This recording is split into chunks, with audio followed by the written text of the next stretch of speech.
the Invisible Man. The buzzing fluorescent tubes of Pennyworth and Crumb cast a sterile pall over Arthur Pennyworth's existence. Lunch offered a brief reprieve. Weather permitting, he'd escape the echoing office and seek refuge in a small nearby park. Today, a pale sun struggled through the autumnal canopy, offering a fleeting sensation of warmth. He unwrapped his usual turkey and Swiss on rye and opened his worn biography of Muhammad Ali. He absorbed tales of Ali's unflinching resolve, his refusal to yield, his almost lyrical defiance. Arthur, a man who often second-guessed his own coffee order, felt a sharp stab of envy. He devoured the words, letting Ali's indomitable spirit seep into his being. The book fell open at the well-creased page describing the rumble in the jungle. He could almost hear the frenzied roar of the crowd, sense the thick Kinshasa air, visualize Ali's mesmerizing dance around Foreman, a controlled storm of energy. A ghost of a smile played on his lips. He fantasized, just for a moment, about possessing that unwavering certainty. Back in the office, Mrs. Higgins, his supervisor, a woman whose features seemed permanently molded into a frown, waylaid him at his cubicle. "Pennyworth," she clipped, her voice a shard of glass. "Those Johnson and Sons invoices need to be finalized by close of business. And endeavor to appear somewhat invested." Arthur swallowed, his brief surge of Ali-inspired boldness dissolving. "Yes, Mrs. Higgins," he mumbled, his eyes returning to the endless numerical columns. The afternoon inched forward. Each entry, each calculation, felt like a small weight, adding to the pressure.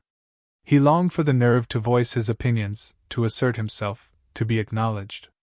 That evening, back in his meagerly furnished apartment, Arthur prepared a simple supper of pasta and tomato sauce. The only sound was the monotonous hum of the refrigerator. After cleaning up, he walked to the far corner of his living room. There, affixed to the wall above his desk, was a tattered poster of Muhammad Ali. Not a slick, mass-produced print, but a faded, dog-eared image salvaged from a magazine years before.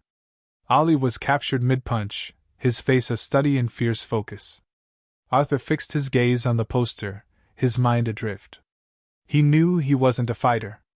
Not charismatic, not audacious.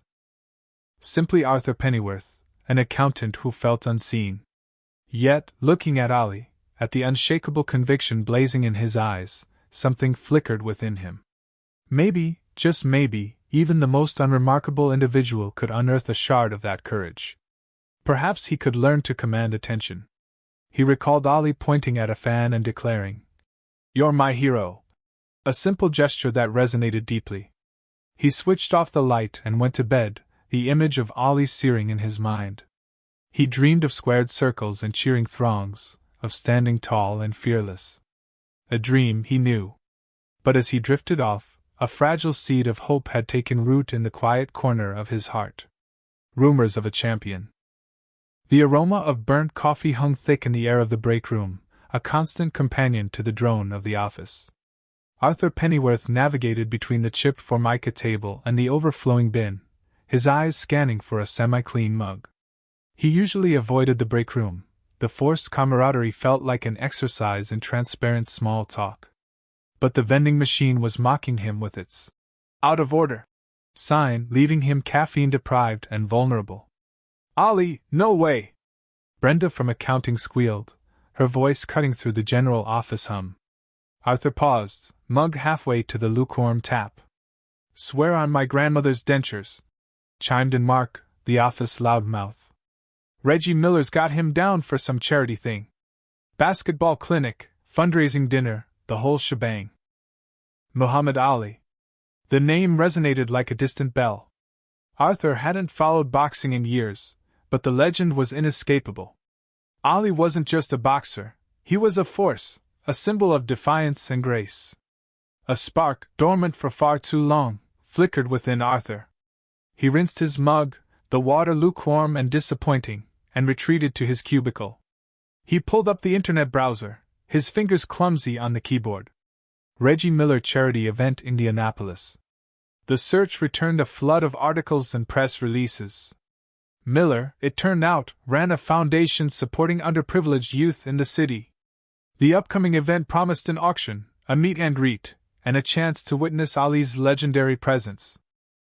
Arthur scrolled through images of Miller working with kids, his intense gaze softened by genuine warmth.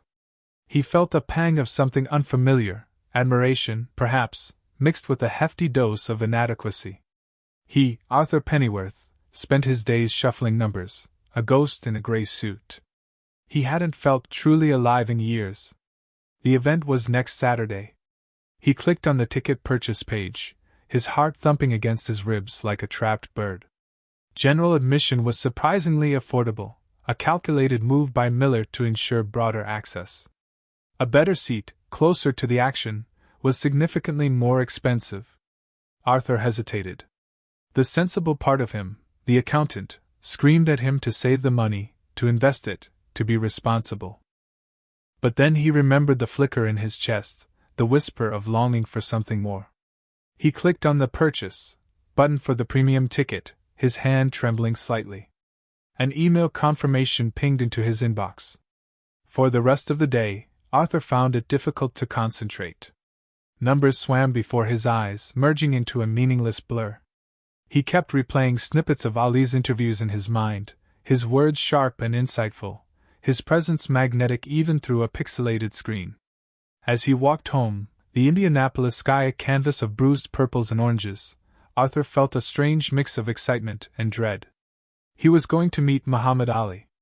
The thought was both exhilarating and terrifying. What would he say? What could he possibly say to a man who had stared down giants, both inside and outside the ring? He, Arthur Pennyworth, the invisible accountant, was about to step into the light. Or at least stand in the same room as it. Bernie's beat. A washed-up boxer planting trees. That's your lead story, Davis? Bernie slammed his fist on the perpetually coffee-stained desk of his editor, a man whose tie always seemed a size too small. It's Muhammad Ali, Bernie. Muhammad Ali planting trees for underprivileged kids.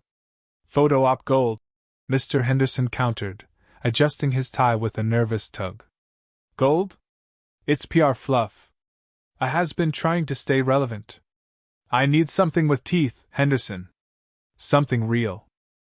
Bernie's eyes narrowed, already envisioning headlines that would finally land him a Pulitzer. Real? Like that expose you promised on the mayor's parking tickets? Still waiting on that Pulitzer-worthy prose, Davis. Henderson leaned back, a smug expression on his face. Ali's here now. People care. Cover it.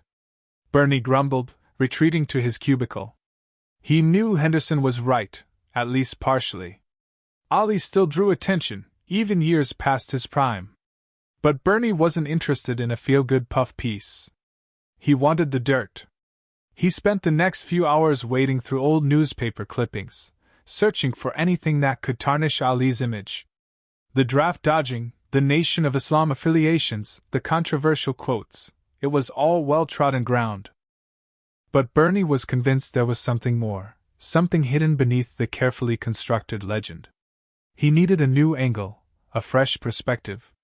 By the time he arrived at the charity gala, held in a sprawling, chandelier-laden ballroom, Bernie felt like he needed a shower. The air was thick with perfume and the clinking of champagne glasses. He scanned the crowd, a sea of well-dressed socialites and local dignitaries, each one a potential source or a dead end. He spotted Ali across the room, surrounded by admirers. The former champion looked thinner than Bernie remembered, his movements slower, but there was still an undeniable charisma radiating from him. Bernie watched as Ali interacted with the children from the charity, his face softening into a genuine smile. Sentimentality, Bernie muttered to himself, pushing through the crowd.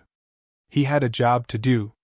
He needed to find the crack in the facade, the story beneath the smile. He just hoped he could find it before the night was over, or before Henderson started breathing down his neck again.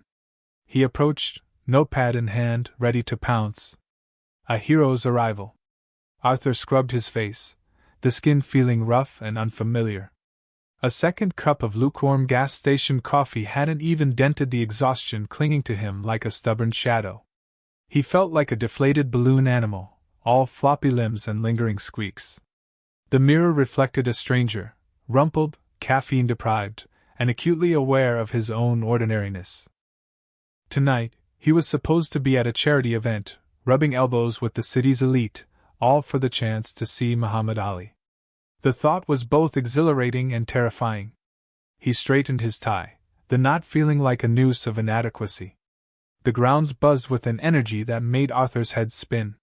Floodlights illuminated manicured lawns where uniformed waiters navigated through chattering clusters of people, balancing trays laden with champagne flutes and hors d'oeuvres.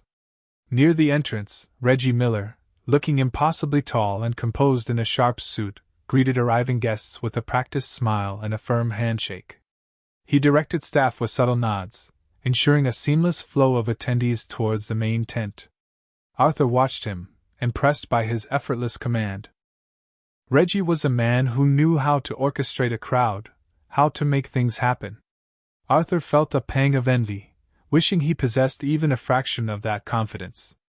A ripple of excitement spread through the crowd, a collective intake of breath that preceded a tidal wave.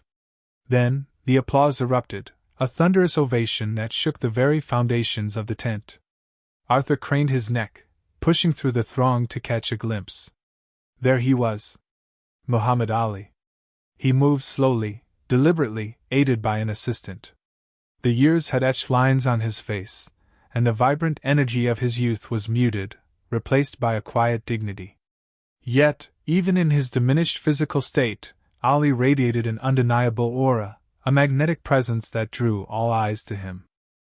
The applause intensified as Ali reached the small stage erected at the far end of the tent. He stood for a moment, surveying the crowd, his gaze lingering on individual faces as if searching for something. Then, he raised a hand, and the room fell silent. His voice, though softer than Arthur had imagined, resonated with conviction. "We are here tonight," Ali began, his words measured and precise. "Not just to celebrate, but to remember. To remember that every life has value, that every person deserves a chance. The trees we plant today," he gestured towards the saplings lined up near the stage, "are symbols of hope. They represent our commitment to a future where peace, justice, and compassion prevail." He spoke of the importance of helping those less fortunate, of standing up for what is right, of using one's platform to make a difference. "The greatest among you," he said, his eyes twinkling, "are not those who have the most, but those who give the most." Arthur listened, captivated. He had come expecting to see a legend, a boxing icon. Instead, he found a man who had transcended the ring, a man whose true strength lay not in his fists, but in his heart. As Ali finished speaking, the crowd erupted in another wave of applause, even louder and more heartfelt than before. Arthur clapped along, his hands stinging, his heart strangely lighter. He still felt inadequate, still felt like a deflated balloon animal. But now, he also felt something else, a spark of hope, a flicker of inspiration. Maybe, just maybe, even he could plant a tree. Words of discontent. Arthur Pennyworth fumbled with his tie, the silk feeling strangely coarse against his clammy skin. He'd skipped his usual second cup of coffee, opting instead for a double dose of breath mints. The charity gala was in full swing, a cacophony of polite chatter and clinking glasses. He felt like an impostor in his ill-fitting suit, surrounded by glittering gowns and knowing smiles. Tonight, he was supposed to meet Muhammad Ali. The thought both thrilled and terrified him. He clutched a worn copy of The Greatest, My Own Story he'd brought, hoping for an autograph, hoping for something. Ali was on stage, a spotlight haloing his silvered hair. His voice, though softer now, still held that familiar rhythmic cadence as he spoke about hope, about compassion, about finding strength in adversity. Arthur hung back near the buffet table, feeling a surge of inadequacy. What could he possibly say to a legend? Suddenly, a shout ripped through the air, shattering the reverent atmosphere. "Liar!" A man, gaunt and wild-eyed, was pushing his way through the crowd towards the stage. He looked vaguely familiar to Arthur, like someone he might have seen loitering near the park. "You sold out, Ali!" the man yelled, his voice cracking with anger. You used to fight for us, now you're just another rich man's puppet. Ali paused, his expression unreadable. The murmuring crowd shifted nervously, unsure whether to intervene or simply gawk. The man continued his tirade, spewing accusations of hypocrisy and betrayal. He jabbed a finger towards Ali, his words laced with bitterness. You preached peace, but you profited from violence. You talked about equality, but you lived like a king. A ripple of unease spread through the room. Some people gasped, others exchanged uncomfortable glances. Security guards began to move towards the stage, but Ali raised a hand, stopping them. Brother, Ali said, his voice calm and steady, cutting through the man's rant. I hear your anger. I understand your pain. Don't patronize me. The man spat back, his face contorted with rage. You don't know anything about my pain. Maybe not, Ali conceded. But I know about struggle. I know about fighting for what you believe in. And sometimes, he continued, his voice tinged with sadness, sometimes the fight takes a toll.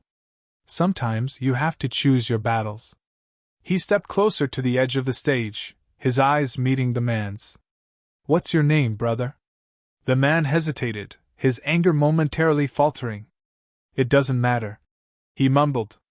It matters to me, Ali said gently. We all matter. Arthur watched, transfixed. The air crackled with tension. He wanted to disappear, to melt into the floral wallpaper, but he couldn't tear his gaze away. The man on the stage was a raw nerve exposed, a festering wound of disillusionment. And Ali, despite his physical frailty, stood before him, radiating a quiet strength, an unwavering dignity. The crowd held its breath, waiting to see what would happen next. An act of courage. Arthur shifted on his feet, the humid air thick with anticipation. Ali's words, a tapestry woven with hope and compassion, usually settled Arthur's nerves, but tonight, a discordant note vibrated through the crowd. A man, face contorted with rage, was bellowing from the front. Liar! You preach peace, but your words are poison! The man's spittle flew as he screamed, his voice a gravelly rasp that cut through Ali's rhythmic cadence. Arthur felt a knot tighten in his stomach.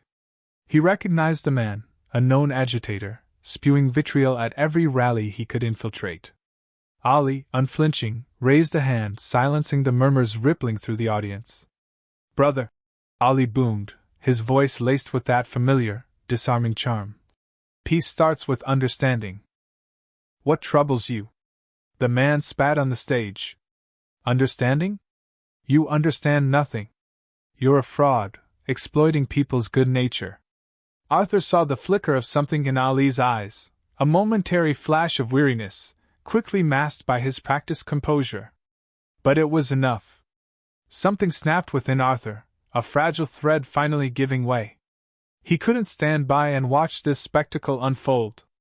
He began to push forward, muttering apologies as he squeezed through the dense crowd. Each shove, each disgruntled grunt he received, only fueled his resolve. He had to do something, anything, to defuse the situation. His heart hammered against his ribs, a frantic drumbeat urging him onward. He was no hero, no fighter, just a man compelled to act. He reached the front, breathless and sweating, and placed a hand on the man's arm. Please, Arthur stammered, his voice trembling. There's no need for this. Can't we just listen to what he has to say? The man whirled around, his eyes blazing. Get your hands off me, you pathetic worm! He shoved Arthur with surprising force. Arthur stumbled backward, his feet tangling in the crowd, and he landed heavily on his backside. A wave of humiliation washed over him, but he scrambled back to his feet, his resolve unbroken. Just calm down, Arthur pleaded, his voice a little stronger now. He's trying to help people. Don't you see that? The man sneered. Help? He's helping himself. He's using you all. He took a step towards Arthur, his fists clenched. Arthur braced himself, expecting a blow. He closed his eyes, but it never came. You're my hero. The air reeked of stale hops and exertion. Arthur, jaw ablaze with pain, tasted something akin to a dumpster fire. The hall, still vibrating from the near riot, pulsed with raw nerves and pent-up aggression. Some patriot, drunk on more than just ideals, had challenged Ali's message of empathy and universal suffering. Harsh words volleyed, fists connected, and a chaotic melee threatened to consume the venue. A fragile peace now hung in the balance. Undaunted, Ali remained at the center, his insightful gaze traveling over the simmering crowd. He spoke of unity, of bridging divides, yet Arthur detected a profound weariness etched on his face. This battle for hearts, more taxing than any ringside brawl, was clearly taking its toll. Arthur, typically retreating in such environments, experienced an unforeseen, something stirring within. Perhaps it was profound respect, or an urgent need to validate the man's resolve. He navigated the lingering pockets of hostility, ignoring the hostile stares and muttered insults, propelled by an unfamiliar impulse. He needed to speak. Edging closer to the stage, his voice wavered as he blurted, "Mr. Ali! You're my hero!" A hush fell. Ali in mid-sentence stopped. His sharp, knowing eyes found Arthur within the press of bodies. The spotlight felt like a brand, searing away his anonymity. A blush crawled up his neck, a mixture of shame and elation. Ali's face softened, and a gradual smile transformed his features. He pointed, not generally at the gathering, but directly at Arthur. "You're mine," he declared, his voice ringing out, silencing the background noise. He then gestured back to himself. "And I'm yours." This simple act, this unexpected recognition, struck Arthur with stunning force. It transcended boxing, politics, even the grand setting. It was about acknowledging a shared human condition, a common struggle. It meant recognizing fortitude in unexpected places, and celebrating it. Cameras exploded with light, immortalizing the moment. The atmosphere palpably shifted, the animosity slowly dissipating, yielding to a budding curiosity. Bruised and rattled, Arthur felt a warmth suffuse him, a sense of belonging he hadn't known for years. He stood there, eyes locked with the legendary champion, and for the first time in what felt like forever, he felt seen. Maybe, just maybe, he wasn't invisible. Captured in time. The silence was a palpable thing, heavier even than the stifling air. Arthur, under the searing spotlight, felt disbelief wash over him. Muhammad Ali, the legend incarnate, had paused. More than that, he'd acknowledged Arthur. A wave of astonishment rolled through the spectators, breaking against the stage like a sudden surge.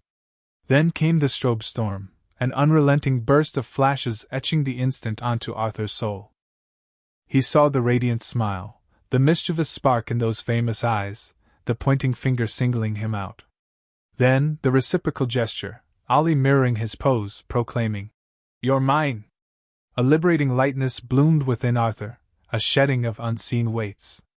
He'd long felt like a ghost, a nameless part of the machinery. Now, bathed in the world's concentrated gaze, he was seen. Truly recognized. Bernie Davis, perched unsteadily on a rickety chair near the press enclosure, furiously worked his camera. When Ali singled out the man, a visceral thrill shot through Bernie. He'd covered so many of Ali's appearances he'd grown jaded, practically impervious to the fanfare. But this resonated differently. It felt raw, unscripted. "Hold that, champ!" Bernie barked, already picturing the banner headline. "Yes! Beautiful!" He nudged a Tribune photographer aside, clicking off frame after frame. The guy was an anonymous face, some nondescript middle-aged fellow, yet the sheer wonder plastered across his features. That was genuine, unfiltered all. And Ali, crafty genius that he was, knew exactly how to work it. Bernie recognized a front-page image when he saw one. He could almost hear the editors clamoring for it. Forget the politics, discard the boasts. This was pure humanity, a connection forged in the crucible of, well, Bernie couldn't quite articulate it. But it thrummed with power. By dawn, the photograph had saturated the globe. Sprawled across newspaper front pages from coast to coast. Leading the evening broadcasts. Towering on posters. Labeled with countless variations. Ali chooses a hero, the champ's surprised admirer, a moment of shared respect. Arthur, in a daze, watched the coverage on his ancient television. His face, magnified to colossal proportions, stared back at him. Arthur Pennyworth, local accountant, the caption declared beneath the image. His phone hadn't ceased its incessant ringing. Neighbors, forgotten schoolmates, even a long-lost cousin he hadn't heard from in decades clamored for a piece of the narrative, a glimmer of the reflected glory. Bernie, cradling lukewarm coffee in the bustling newsroom, watched the media tempest unfold on the flickering monitors. A flicker of something elusive troubled him. Satisfaction, perhaps. Or something edging closer to disquiet. He'd harnessed a genuine moment, distilled it, and sold it to the world. Yet hadn't he also, in a way, immortalized it? Granted Arthur Pennyworth, the everyman, a brief, incandescent moment in the sun?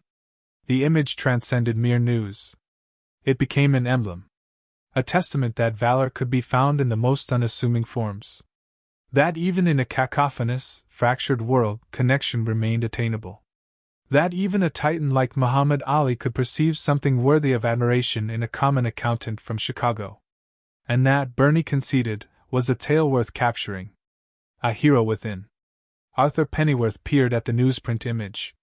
There he was, a hazy, slightly dazed figure, sharing frame with Muhammad Ali. The banner declared, "Ali hails bravery in the crowd." Bravery. The term felt comical, a role too grand for him to fill. He discarded the paper onto the rising tide of clippings engulfing his cramped kitchen table. His phone vibrated relentlessly, each buzz, a miniature shock of disbelief. Total strangers, apparently, felt compelled to reach out, to express gratitude, to relay their own stories of understated valor. "Pennyworth!" a voice bellowed from the device, making him jump. Bernie Davis, the local paper's scribe. "Got a sec? I'm chasing a follow-up. The public's lapping this up." Arthur hesitated. He'd been dodging Bernie, feeling exposed and raw since their last interview. I don't know, Davis. I'm not sure there's more to add." "Come on, Arthur." Bernie's tone softened, a rarity. "People need to hear this. It's not about you, it's about hope. Inspiration. An everyday man standing tall." Arthur exhaled heavily. Perhaps Bernie had a point. Maybe his brush with fame could actually do some good. "Fine," he conceded. "But keep it brief." Bernie arrived accompanied by a photographer, a young woman sporting vibrant pink hair and a tired smile. "This is Sarah," Bernie announced with a gesture. "She's here for a few shots." As Sarah's camera clicked busily, Bernie launched into his inquiries, probing Arthur's sentiments, his reasons, his history. Arthur responded truthfully, yet cautiously, attempting to convey the genuine dread he'd experienced, the almost happenstance nature of his intervention. "So you're saying there was no grand design?" Bernie pressed, a sliver of skepticism creeping back into his tone. "It's simply unfolded?" "That's right," Arthur affirmed. "It's simply unfolded." Later that day, Arthur ventured to the corner market. He walked with a newfound awareness, a buoyancy he hadn't known in ages. He observed the sun sparkle on the leaves, the cheerful din of children at play in the nearby park. Within the store, Mrs. Rodriguez, the proprietress, greeted him with a wide smile. "Mr. Pennyworth! You're a celebrity! I saw you in the paper. A genuine hero!" Arthur blushed, though this time, the label carried no barb. He purchased his usual groceries, but as he departed, he felt a sense of belonging he'd never before known. Returning home, he discovered an envelope slipped beneath his door. Inside, a handwritten note. "Dear Mr. Pennyworth, your bravery empowered me to finally escape my tormentor. Thank you. A grateful admirer." Arthur slumped into his armchair, the note quivering in his grip. This was the heart of it, wasn't it? This was the true consequence. Not the headlines, not the spotlight, not even Ali's acknowledgement. It was the spreading influence, the way a single act could resonate through so many lives. He eyed the newspaper photo once more. The blurred figure gazed back, no longer dazed, but resolute. He might not be a figure of legend, but he was a hero in essence. And that, Arthur understood, sufficed. He had found direction. His phone chimed. It was Bernie. Arthur, he began, his voice unusually subdued. I just wanted to say, that note you shared? From the woman leaving her spouse? That was impactful. Thanks for showing me that. Arthur smiled gently. Even Bernie Davis, the world-weary reporter, had been touched. The world, Arthur mused, brimmed with unsung champions, waiting for their chance to shine. And just perhaps, he could help guide them into the light.